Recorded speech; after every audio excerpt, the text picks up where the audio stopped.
Welcome to Real Chat with Kat, the podcast that's all about real conversations for real transformation. I'm your host, Kat Pulcinelli, professional speaker, MC, and best-selling international author. Here, we tackle the tough stuff, the mud that we all have found ourselves in. We talk about the pivots, the challenges, and the victories that shape our lives and our businesses. From overcoming trauma and finding your voice to navigating life's unexpected twists, we get raw, honest, and open. You'll hear from inspiring guests who share their stories of resilience, healing, and growth. Whether it's breaking through emotional abuse, embracing self-worth, or thriving in entrepreneurship, you'll find connection, empowerment, and the tools to keep you moving forward. So grab your favorite drink, settle in, and get ready for stories that hit home and conversations that make a difference. Let's get real together. Hello, everyone, and thank you so much for joining me today on this episode of Real Chat with Kat. I am so excited to have you here with me today, and I can't wait to have this conversation. I feel like this has kind of been a trend this year, and especially over the last 6 months with my conversations with all of my guests, and we just kind of keep coming back to this is for us, and this is what we need to pay attention to. There's all these things, and I love that, Lauri, you talk about the voice and how it matters and the masks that we are putting on. So I'm so excited to dive into it, especially knowing that we are going into what we're in quarter 4 almost. We will be by the time this is released. And I think that this is when people start thinking about okay, what do I want to do to end the year? And then how do I want to set myself up for the next year? What do I want to do different? What do I want to shift? What do I want to change? What do I want to pay attention to, right? So I'm super excited to have you as part of the podcast. So thank you so much, Lauri, for joining me today. Oh, thank you so much for having me. I have been looking forward to this one and I'm really excited. Yay! I'm so excited. All right, Lauri. So as we dive in, let's go ahead and start with a little bit of background from you. So tell everybody who you are and what it is that you do. I am Lauri Smith. I am a soulful speaking coach for wild-hearted rebels and loving leaders who want to speak from the wild, untamed, radiant pulse of their purpose so that they can truly ignite meaningful change. And that means on a practical level that they don't just want to get their ideas across. They don't just want to touch people's hearts. They want to feel the energy in the room shift when they talk, whether it's a live in-person TED Talk style room or a TikTok feeling like the energy out in the world changes when they share. Oh, I am so excited for this because this is right up my alley. So, so anybody that's listener might be new to the podcast. We talk about a lot of how to share your voice, how to connect with you, and then how to be able to connect with other people as well. And really kind of helping you guys understand the pieces and components that you can use in your everyday life, right? So you have to understand that your voice, like Lauri talks about, your voice matters regardless of where it's being heard. And for me, this is super powerful to be in that space like you're talking about. Every time that I speak with people, every time that I'm up on stage and I'm sharing my story or I'm teaching people about domestic violence, that is what I'm looking for. I'm looking for that emotional connection, that reaction, that connection, that, where you can almost see the light bulb moment go off in someone's head and you're like, yes, they got it. That to me is probably what is the most fulfilling. I mean, I love sharing my story. I love educating people, but being able to see people in the room and how they react and how it's made some type of impact on them, to me is super, super powerful. So I have to ask, because you said rebels. I love it, by the way. How did you get into the speaking space to begin with, and what made you decide that that's the type of people that you were going for? Yeah, it has been a journey. So I've had my business for 17 and a half years. And how I got into it was I was teaching a theater class, and a student of mine at a community college, so she was about my age, came up to me and said, "You're different." Oh. When you trust yourself, you have more of a coaching style and less of the professor on the podium professing their knowledge style. So what I just said about like wanting to feel the vibe shift rather than just relay information, breadcrumb, number 187, as I look back now. And she said, I think you're a coach. When you trust your style, you look like you're reading people's minds. You wouldn't know this because you're not in the other classes, but you're hands down drawing the best performances out of them. And when you trust yourself, it's like magic. When you don't, and you try to do it the way you think you're supposed to, it's really not working for you. I love the honesty. Yeah, yeah, totally. And it was like time, her face looked like it was in a fun mirror, and time almost appeared to be slowing down behind her. And when she said, I think you're a coach, I didn't know what coaching was. Yet the like, ooh, something's happening here. I need to listen to what she's saying. And I went and signed up for my first coaching class like 2 days later. I paid full Wow. price. No one pays full price for that, I now know. And and I started coaching and I was thinking I'm going to be a life coach. And then right before the coaching exam, I called up an old boss of mine, my favorite boss. He was on an elevator in another country and he took the call. And I said, I need to make myself nervous before my coaching exam. Can I coach you? And will you give me feedback? And I didn't realize because is a serial entrepreneur. I thought he was going to give me feedback on my coaching, which he did, which was basically, it was amazing. Where did you study? So I can hire my next coach from there. And then he said, you need a niche, lots of entrepreneurial advice. If you're going to coach Hmm. in organizations, you need to like 10x the prices that just came out of your mouth. And what's your niche? And he said, you were always very fit when we were working together. Maybe it's something with that. And I went, no, but maybe it's something with voice and public speaking and bringing the theater background and the coaching and leadership background together. And it has been a windy road since then. And over the years, it's like, what do I call the people? How did I get to Rebel? Has been lots of like throw paint at the wall. Do I call them emerging leaders? Do I call them leaders? No, because they're seeing like a man in a three-piece suit from the 1950s sometimes when I say leader. And a few years ago, I started using the words that have an energy. And if the energy dies of the old words, I shift it to new ones. And rebel, someone really pointed out to me that I am actually a rebel. I frequently notice what's happening and feel like something needs to change and start embodying the change, asking for the change, guiding people to the other change. So, wild hearted leaders and loving rebels is it's not just rebellion for rebellion's sake, it's the rebellion toward the better world that we're all craving in some way or another. Mm. Oh, I love that. And I love that you kind of like redefined the word rebel. I feel like there are so many words in our language that are some really side meaning because of, what people have said or what's been portrayed in movies, right? Oh, you're a rebel against, sorry, I went Star Wars. I was like, oh, you're a rebel against, never mind. Yeah, So yeah, yeah. that's I'm immediately with where you. my brain went. Sorry.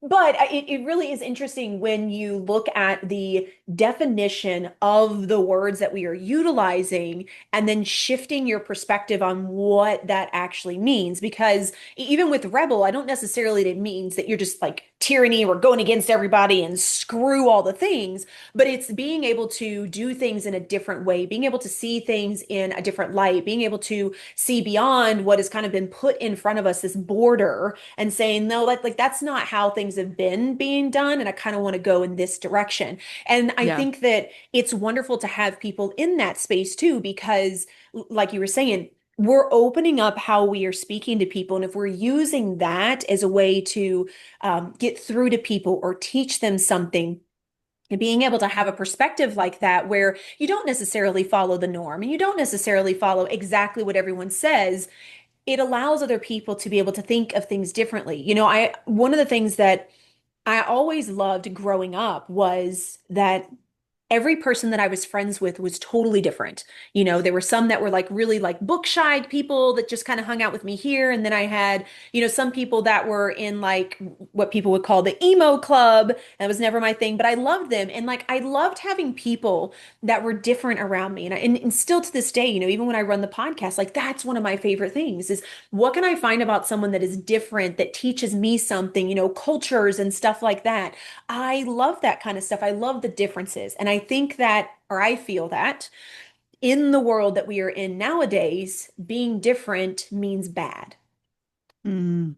Hmm. right? And it's shutting down a lot of the creativity and people being able to voice who they are. And so we end up finding a way to wear a mask to make ourselves look and feel like everyone else. Because ultimately, right, we are communal creatures. So we want to be liked by people. You may say, no, I'm good by myself. Don't get me wrong, I am too, but I still enjoy my conversations and my connections with people. And I hate that we are kind of in a space now where just because you decide to speak on a topic differently or just because you have a different opinion, like that's blasphemy, right? And you get completely taken down.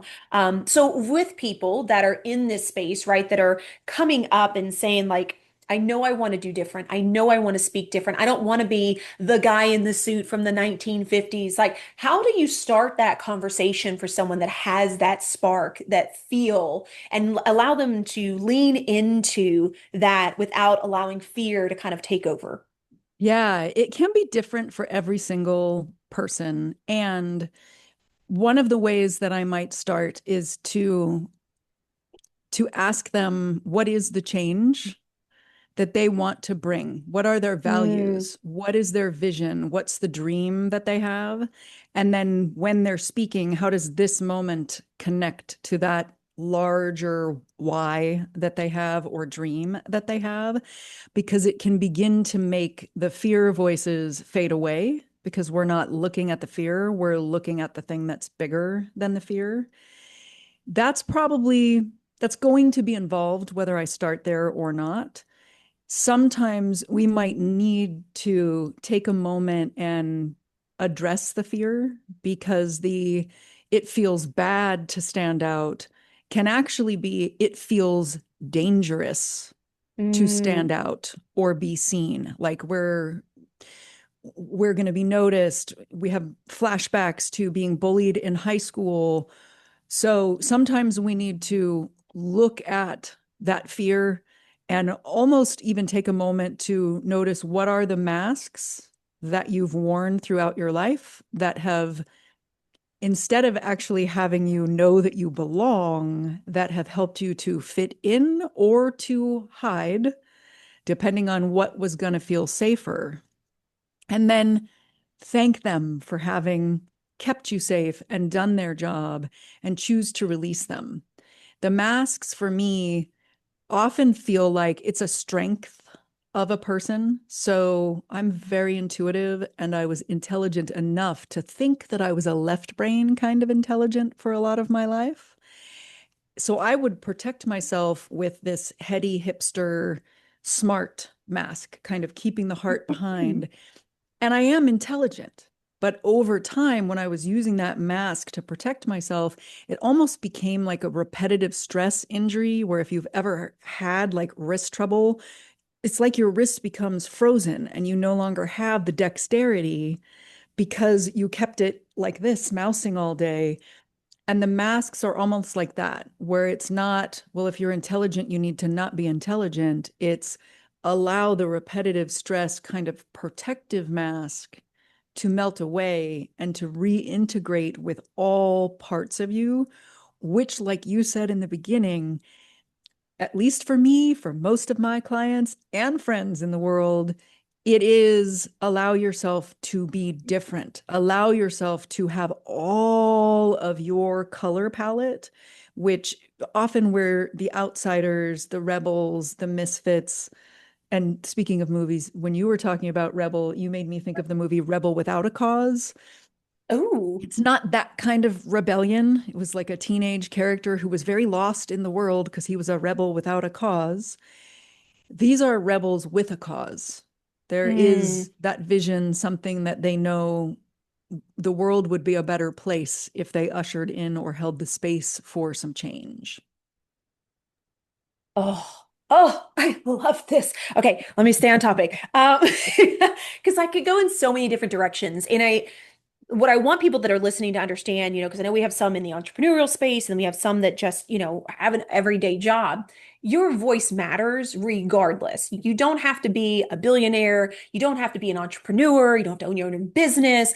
You can have a voice in your own community or in your own family. Maybe you're the black sheep and you want to do things differently, right? Like there's so many different ways that we have the ability to use our voice. And I personally feel like our voice always matters. And let me Mhm. add this, there is a difference between forcing your voice and your opinion and coming at it from a space of being open and sharing with the ability and opportunity to say, but I also want to hear what you have to say. There is a Mhm. difference because there are a lot Mhm. of people that are like, oh, well, I share my voice all the time. There's a difference. And I used to be this person. Like I was so stuck in my opinions. I was so stuck in like, no, this is the way we should do it. And I've done this, blah, blah, blah, blah.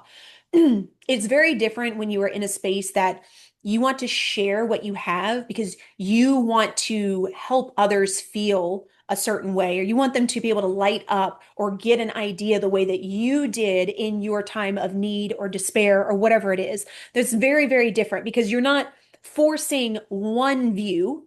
You're Mhm. giving an opportunity for people to see another view. And Yeah. then you can create a space where you also are willing to receive what they have to say. Even if you don't agree, you have that opportunity. And I think that people need to understand that that is the difference as well. Yeah, absolutely. And when I work with people, we talk about the body, and there are three physicalities, or really there's kind of a spectrum. But the world is walking around because we love to break things into binaries, thinking that there's only two options. I can be aggressive or meek. I can be Mm, powerful or powerless. And in reality, there is aggressive, which is the like, not it's a physical thing. If you're in a state where you are sharing your opinion as if it is the only way and not open to or listening to others, I would bet $1 billion that your body has subtle to extreme signs of tilting over into aggression. Lots of effort ooh. all the way through the body, the heart closed off, peripheral vision closed, so that you're not letting other voices in the room in because you kind of don't see them because you're in the physicality of aggression. You may not intend to be doing that. I spent a lot of time in the aggressive physicality when it was a combination of I'm really passionate about this thing, and the part of me that doesn't believe she's enough for this calling is in charge. So she's working really hard and pushing her ideas and every muscle in the body engaged to actually prove my cause to myself through talking to other people. Mm. There's also the more closed off, what we might call meek physicality, which is like I'm having trouble believing in myself and I kind of am testing the waters as I'm talking. So aggressive and meek. And then in the middle, there's a physicality, and I see it in you, and I saw it in you when you were talking about sharing your ideas and being open to others. The heart is open. It's the body is not pushing forward, it's not slumping back. It's like there's a balance of effort and ease, enough to be upright while also having an open heart and open vision. So we're making eye contact, but I can also see a bird flying out the window that I'm sitting next to. Or if we were talking in a room full of 12 people, we would be seeing and feeling when someone else is wanting to chime in to our dynamic conversation. Oh, I love that. Oh, and thank you for that. Thank you. No, but you were so right. Like there's so many times that it's either one or the other. Like there is Yeah. no middle. And I have to say, being someone who lived on that one side, like playing in the middle to me is like so much fun. There's a lot Yeah. less rules. There's a Mhm. lot less worry. There's a lot less dealing with people's judgment. You still get that, but it just like wee, but it's a completely different space.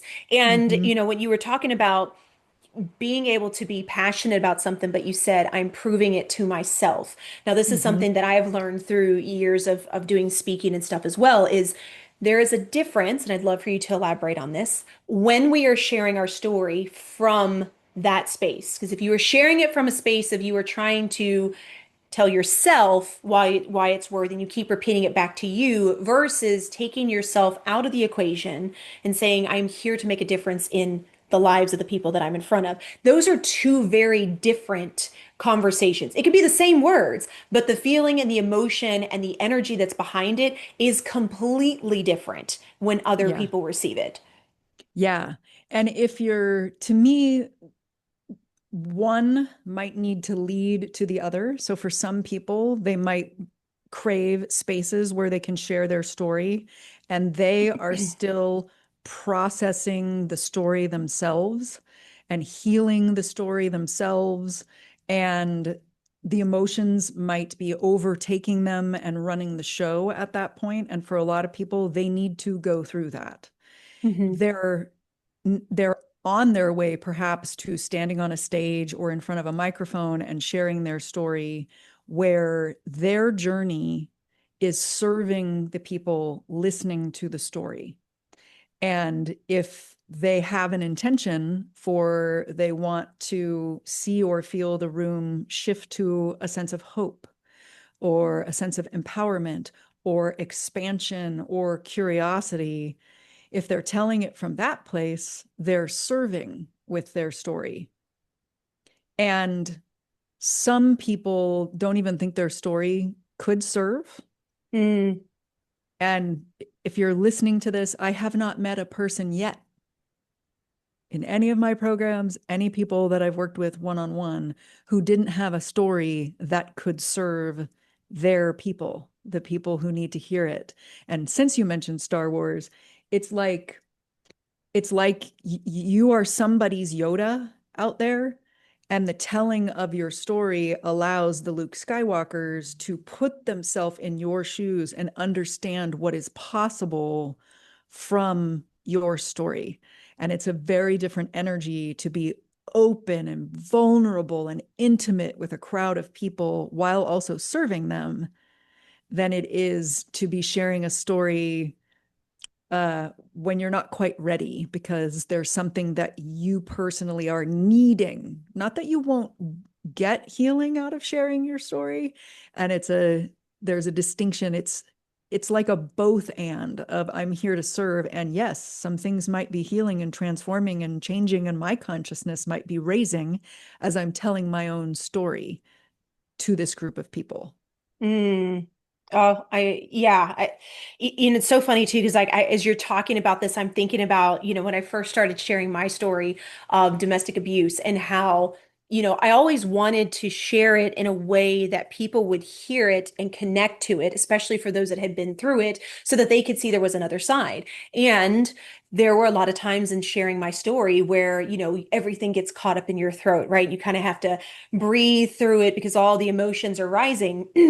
And while it is a very beautiful process, and I've used that as a way to heal a lot of the things that I have been through as well, I also want to let people know that you have to do that at your discretion of what Mm-hmm. you're comfortable with. Because there's very different of sharing the story and to the point to where you are not healed in that space and you can't even control how you want to move forward. And what ends up Mm-hmm. happening is you get people kind of stuck in that space as well, right? Especially if you have people that are empathetic. They're like, oh my God, I feel for this person.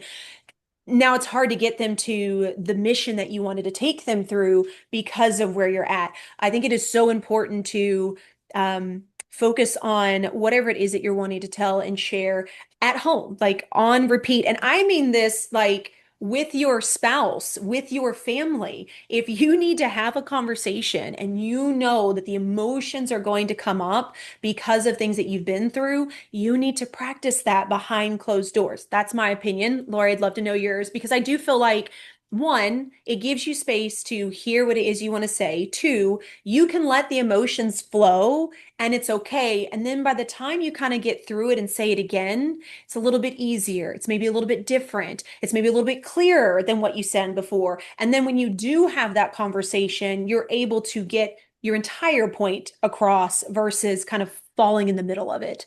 Yeah. Yeah, I would say I agree. And for some people, it's not their family. So the important thing is to find safe spaces and safe people to do that where it isn't public. So I Hmm. worked in an acting studio that I loved, and he always talked about private, public, and semi-public. And the Hmm. acting studio was the semi-public, like there's 12 of us here plus him holding space. And you might have some one-on-one time with him, and then when you're ready, you come into the semi-public space. I call it an intimate group. And it's how I love to work with people in small groups so that when they're ready to start having a group of people that they're sharing their story with who are all loving and holding space and incredibly supportive and doing the same thing. That's why they're there. There's this middle ground. And that middle ground can be years ago, I hadn't acted in 5 years. And then I decided to go back to this huge set of auditions. And I had this intuitive urge because it was like I was coming back to life again after my mother had passed away and went, what am I doing? I need to act. I need to live.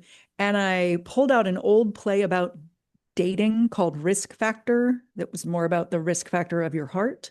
And I went, not only am I going to go do these auditions, but I'm going to do a monologue from the play that I wrote. It's a comedy. And I had to meet with a friend in her home and say, I'm not looking for feedback on the monologue at this point. I just need you to sit there while I say it because it's a comedy. But I could not say it without weeping because Hmm. I suppressed and shut off that part of myself. And it was like all of these feelings about intimacy and relationships and like years lost of going off and doing other things in my life and pretending that I didn't care about finding a romantic and life partner. All of that was coming up. And it was like, well, all of that is going to flow through the monologue eventually, which is part of what it's going to make it really funny when I move through the tears to the other side. Hmm. And safe spaces and people and moving through the tears to the other side is what gets you to having a talk and a story that is vibrant and alive from head to toe, where you are changing the energy in the room with your story. If I had been like, well, let me suppress and try to do this funny monologue, which basically was my story in disguise in a play, it would not have landed the way it did on the audience. Hmm. Ooh, that's super powerful. You also said you told your friend that you didn't need their feedback. You Mm-hmm. just needed them to be there. Hold on, we gotta pause on this one real quick because I do not think that we understand the importance of speaking to people what we need from them. And a lot of that is just the way that we were raised and all the things from way back when. No, but it's something that I had to learn even in my relationship of like when we were going through things or if I was dealing with like a panic attack or I had a PTSD moment, I would have to tell my husband like, "Hey, this has nothing to do with you. Mm-hmm. I don't want to have an argument. I need to tell you what I am thinking and what is going through my head so that I can process it and then you can tell me what you were thinking so that I can then tell myself what is the real truth." And that was really hard for me for a really long time because Mm-hmm. we just aren't taught to voice that. A lot of times it's you're being rude or you're being disrespectful or, fill in the freaking blank. So, how Yeah. important do you feel that it is when you are wanting to use your voice to express what you need in that moment? I think it's really helpful in helping people to get stronger with their voice. The first time, because I'll do that in my groups as well. If you're having a day where what you need is just to say it and you're not interested in any critical feedback, including from me, you have the permission at any time to say, I just want to say it today. I'm not interested in any feedback. And I'll remind the rest of the group, like, that means none, even if you love it. Don't go writing in the chat because sometimes that it's like, no, I just want to do. Hmm. And that's the end of the process for today. That's what I need. And I had someone on my podcast at one point who said that our yoga teacher who taught him said, when you first say something, if it comes out like a spiritual puberty, like, I'm not interested in your feedback today. The thing to do is to say it again.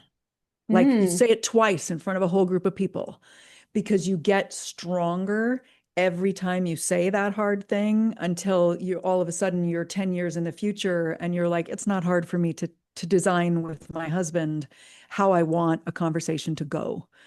Or it's not hard in this class that I'm in to say, I want all the, because eventually I got to a point with her where I said, okay, I'm no longer crying through it. Now I would like your feedback because the audition is in like 2 weeks and redesigned it.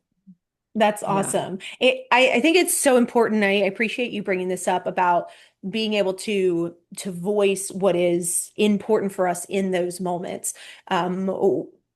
Again, I feel like we live in a space where we're just taught to please everybody else in this moment or that moment or whatever, especially women. Not saying the guys don't go through it, but I'm just saying, guys, I love Yeah. you.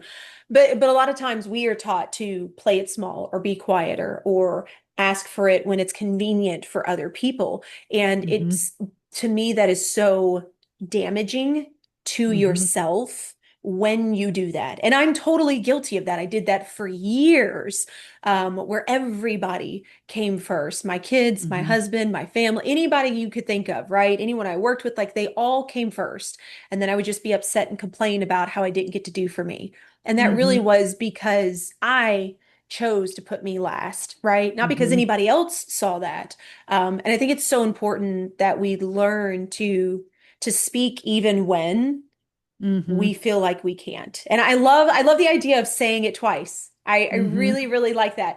Because for me, I used to have a really hard time saying no when I Hmm. decided I didn't want to be the yes person anymore.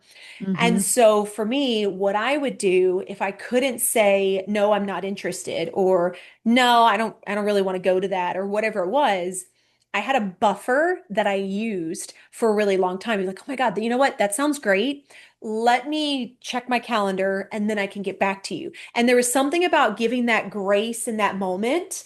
And then, of course, Hmm. I knew that I had to go back and actually tell them what I thought. But it Yeah. was like in that moment, I got a second to just kind of like, okay, I still stood my ground. I still took the first step. And then it did get a little bit easier, right? To start saying, yeah, no, I actually love that idea. That doesn't really align with me. But that is not something that I said in the very beginning. And it's so funny that you're talking about that puberty. I can't tell you how many times it was like so squeaky where I was just like, well, let me think on it and I'll get back to Yeah. you.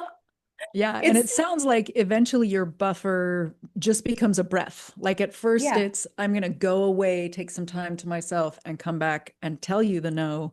Now, after all of the reps of saying the no's, like bicep curls, you do it in a moment, and the grace it feels like is still there for yourself. It's just instead Mm, of like a day of going away, it's become, I love that idea, and it's not aligned for me. Thank you yeah. for asking. I'm a no. I love that. Now, I have to go to this because I know this is also a freebie that we'll get to toward the end, you guys, that you're going to get. You talk about the masks that we wear, and I would Hmm. love for you to elaborate what that means for you. Yeah. They're masks that can show up anywhere in our lives. And the five that I put in my quiz are the ones that I see specifically when somebody's gonna public speak and yet Hmm. just know that a lot of people have said, like, this is the mask of my whole life. And it's what we did to survive. And we might be a different person now in our lives, like we've outgrown those masks, But then something happens when we get on a stage, and it's like our body reverts to this old mask that we haven't even been using elsewhere in our lives. And it often is a mask of, what do I think I need to be in order to be a speaker? What did people tell me to be if I went through Mm, a speaking program that might have tried to shape you and your differences and your out of the box into a box? So there's the porcelain doll, very peacekeeping, may not actually speak a lot in a dynamic conversation. They might be the one on the side who's just sort of smiling and not talking. Or there may be moments where they're speaking on a stage and this sort of like, I'm just peaceful is coming out rather than their whole range. There's the heady hipster, which is the like, let me just show you my intelligence, which can be because that's what we were taught a speaker is. They're smart. mm, The peppy pleaser, women tend to do this one more than men from what I've seen because of things like you mentioned, that like we've been raised in a world where the women are trying to please everybody else. And then in the speaking world, someone might have said, you need to smile more. You know, there are bad speaking coaches mm, out there who say things like, especially to women, you need to smile more in your speech. And it's like, no, if you want the audience to feel joy at the end, you can have that intention in mind, but that doesn't mean you need to be smiling or peppy the whole time you're talking. There's a jive jokester, which I tend to see more in men, which is the like class clown, sort of earning the attention of the crowd through the laughs. And they often feel like if no one is laughing, they're not giving any value. Instead of mm, owning the whole range of, there might be intellectual ideas, emotional moments, and yes, you might be a shape shift, like a room shapeshifter who can turn the room on its head and have them laughing. But if you're laughing because you need a laugh, if you're saying a joke because you need a laugh, that's like telling the story because you need some kind of validation mm. versus saying a joke to shift the energy in the room for them. And the final one I call the deranged mannequin.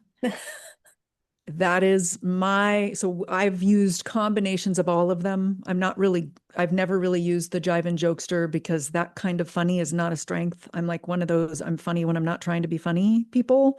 And I don't always get it. Why is the room laughing? But I'll go ahead and wait and notice where the energy goes after this. And the peppy pleaser, I don't tend to use those, but I've used combinations of the deranged mannequin, which is the like, I'm so passionate about the idea that I'm working a gazillion times and as hard as I need to, and it's become tightness in every muscle of my body. I love the names of your mask, by the way. Thank That you. is like the best. And it's so funny too, because I find myself the same way. Like I'll be having a conversation and then I'm like, that was a joke. And I'll have to come home and be like, I was talking about this and they were laughing. He was like, yeah. And I'm like, oh, okay. Got it. I Yeah. do think it's Yeah. interesting that we have the ability to have the combination of these as well. And I Mhm. love that you said that. So thank you for that because a lot of the times we find ourselves or feel like we're supposed to fit in one category of something, right? You said that, you can find a speaker who, coach who maybe wants to put you in your box, right? Or their box. And that doesn't necessarily resonate with you. It's one of the reasons why I didn't hire a speaking coach because every single one of them had such a rigid process. I was like, there's no room for me, you Mhm. know? But I think that it's beautiful that you stated this. We need to understand that we are ever evolving and moving and shifting beings. And Mhm. so, in one moment, you might find that this mask is where you are landing more. And then Mhm. during this time, it was a little bit more of this. And then at this day, it was kind of a combination.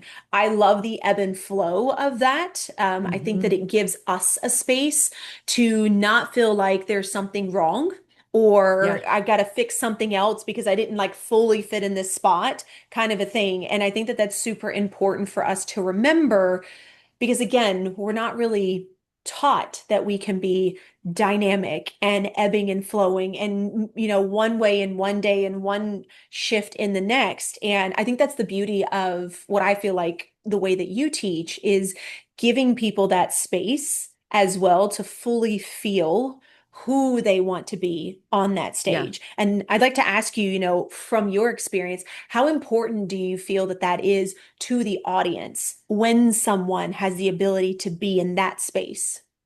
Ooh, I feel like it is incredibly important to the audience. And it doesn't mean, one thing that I realized is we have a very adversarial impression of a relationship with audiences because of the whole fight, flight, or freeze thing. So Hmm. it's like we're trained to go up there thinking that they hate us. And it's dangerous from the moment we begin. When in reality, what's actually happening out there is like they came to see your talk. At worst, they're probably neutral. If their spouse, partner, or friend dragged them to it, they're kind of neutral. Like, what is this about? They're not your people. The person who dragged Hmm. them there and said, you got to come see them. Most people in the audience are leaning in, rooting for you, want to see you, want to hear what you have to say, or they would not be there. And if you want to be unforgettable, if you want to change the room and have the change last beyond the room, you need to tap into your 1 in 8 billion radiance, which doesn't live in your head. It lives in your body, which is connected to your head. So you've got a purpose, you've got thoughts, you've got messages, and you have this instrument, this vessel that you're living in from day to day. And presence begins where the primal and purpose meet body, spirit, mind, all coming together. And when people give a talk in like one of the small groups that I work in, they might start out in their head. They might even get a little into the heart. And then when they come alive in the way that only they can, the people giving them feedback will go something like, the first time I understood you, the second time I felt you. Ooh. And that's what happens when they see your TED talk and then they go out and do something different in their life or hear you on a podcast and maybe actually change something rather than going, that was so interesting. Forget. It's the way you make them feel that makes you unforgettable and then starts to bridge into lasting change. Oh, that is so beautifully said. Like I didn't want to add anything else. Okay, but I have one more question. When we talk about getting into this space of sharing, like you said, from an emotional thing where not only do people hear you, and I think that is like so beautifully said, where it's like, oh, that was really great. We on to the next thing. Because I've listened to podcasts like that. I'm like, oh, that's some really great information. And then I'm like, I don't remember what it was. And I'm like, it's fine. It apparently wasn't that important. Um, so you speak to the importance of being able to speak from your heart. And then Mm-hmm. also being able to be present Mm-hmm. with the body, like all at the same time. So Mm-hmm. for someone that let's say is kind of teeter-tottering in that, where they're like, I feel like I'm sharing the knowledge, but I kind of feel like I'm sharing the heart, but I don't know how to like just fully step in, right? And Mm-hmm. just share in a space of complete emotion. Mm-hmm. How do we help start to make that shift? Two thoughts went into my head, and the first one is shorter. It's almost always breath. Mm, If I'm allowing myself pauses for breath, pauses for the audience to breathe and integrate, it's like our mind might be racing ahead. But when we breathe, and I'm not talking about speaking slowly the entire time, it's like I'm talking, I'm talking, I'm talking, and now I know where to go next. because I took a breath rather than my mind sort of starting to trip all over itself. And the other thought that I had was I love to give people 3 words when I work with them so that they can hear them and then repeat them like a mantra. And there's more that we could work with in this. And even the 3 words help a lot of people. Intend, align, invite.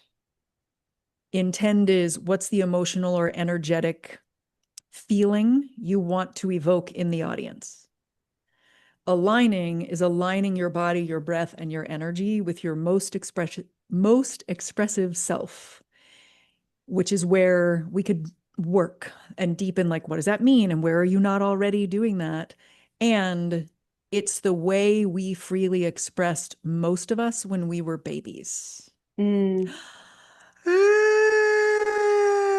People's arm hairs are going up on the other end of the house. We could cry for 10 hours and not lose our voice because everything was aligned the way this was meant, this meat sack was meant to be used.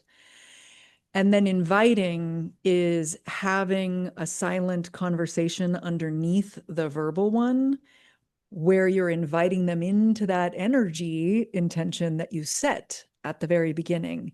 So you're speaking, but you're also looking at their faces, reading their nonverbal expressions, noticing the body language, and feeling the vibe in the room changing.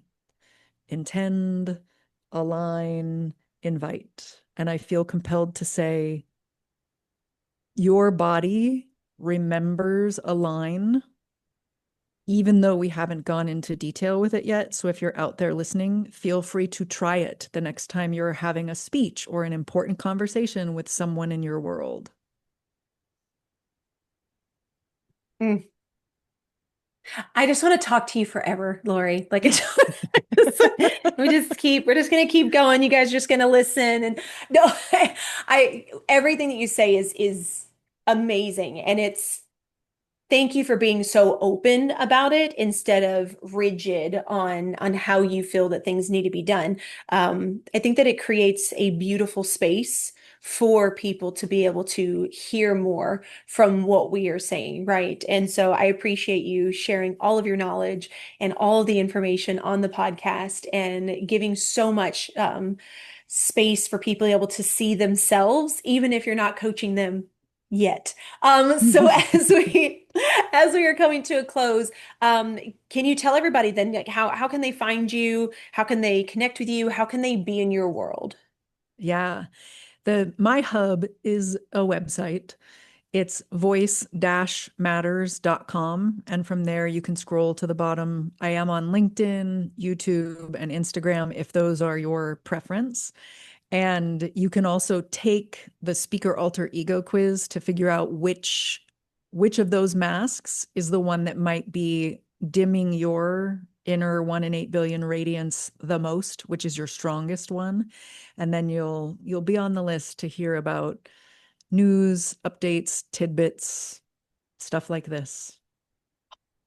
Yes. Oh my gosh. Okay, you guys, we'll make sure we have all that information in the show notes. So you're gonna have to go there and totally take her quiz. Just saying. Lori, is there anything else you would like to leave the audience with today? Well, you've said it a couple of times. Your voice matters.